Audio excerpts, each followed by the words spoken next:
Um deputado que esquece que é um legislativo, como diz o nome, que legisla. É um capinha de luxo, o Hugo Mota.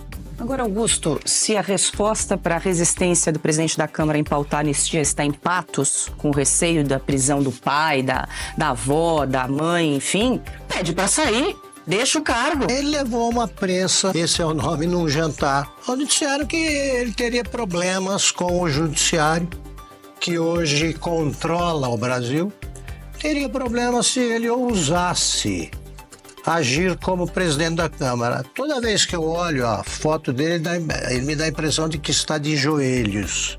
Ou estando de pé, ou sentado, né? Sempre ele está de joelhos, porque a expressão dele é a de quem está subordinado ao judiciário. Ele diz que o texto pode ser considerado inconstitucional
Thank you.